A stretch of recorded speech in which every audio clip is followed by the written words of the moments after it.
Au fond, quel est l'enjeu de ces différents textes dont nous discutons ce soir? La question, c'est est-ce qu'on peut reprendre le contrôle sur nos vies numériques?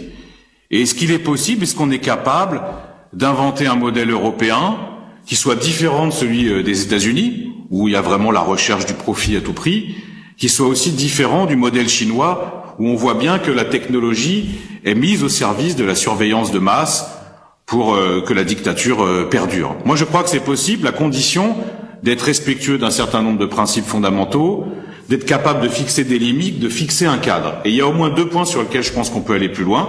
Le premier point, c'est celui de la reconnaissance faciale.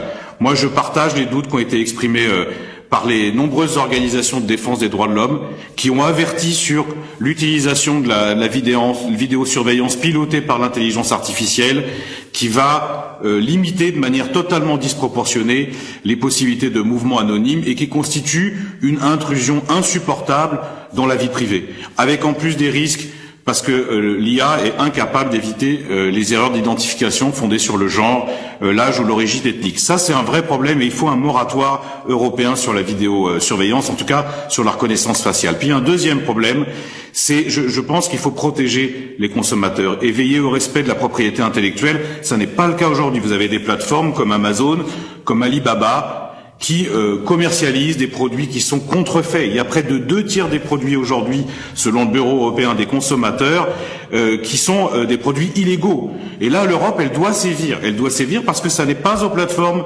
de déterminer ce qui est permis, ce qui n'est pas permis.